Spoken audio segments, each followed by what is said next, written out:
একজন খেলোয়াড়কে অবশ্যই আমরা সর্বোচ্চ নিরাপত্তা দিব এবং যে কোনো ধরনের অভিযোগ থাকলে সেটা তো আইনি বিষয়ে ভিন্ন সে বিষয়ে আমি কোনো মন্তব্য করতে পারি না। আইন মন্ত্রণালয় এই বিষয়ে একটা স্পষ্টতা দিয়েছে। আমরা সাকিব আল হাসানের নিরাপত্তার কথা ইতিমধ্যে বলেছি এবং সেটা আমরা নিশ্চিত করব এবং আমিও ব্যক্তিগতভাবে চাই এরকম একজন প্লেয়ার যার দেশের জন্য এত অর্জন রয়েছে তিনি বাংলাদেশেই তার যেহেতু টেস্ট শেষ করতে চাচ্ছেন সে ফেয়ারওয়েলটা পাক, এটা আমার আশা থাকবে। নারী ক্রিকেট দল যে আর অবহেলিত থাকবে না এটা আমার এখানে উপস্থিতি দিয়েই আপনারা হয়তো বুঝতে পারবেন। আমরা যেহেতু নারী ক্রিকেট দল তুলনামূলকভাবে তাদের অর্জন বেশি এবং আমরা আশা করছি এই বিশ্বকাপেও তারা একটা ভালো অর্জন দেশের জন্য নিয়ে আসতে পারবে এবং সামনের দিনগুলোতেও তাদেরকে যথাযথভাবে যেন আমরা সেই সম্মানটা প্রদর্শন করতে পারি।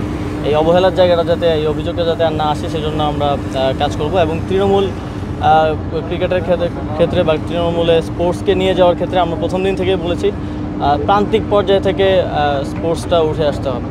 এটা মানে টপ টু বটম অ্যাপ্রোচ হলে হবে না, bottom to top approach, bottom up অ্যাপ্রোচে কাজ করতে হবে এবং সেজন্য আমরা জেলা টুর্নামেন্টগুলো চালু করব এবং এছাড়াও আপনারা জানেন যে জেলা ক্রীড়া সংস্থাগুলো পুনর্গঠন হচ্ছে, তারা যেন তাদের কাজটাও ভালোভাবে পালন করে সেজন্য আমরা ওই প্রোগ্রেস রিপোর্ট থেকে শুরু করে এই জবাবদিহিতার জায়গাটা নিশ্চিত করব।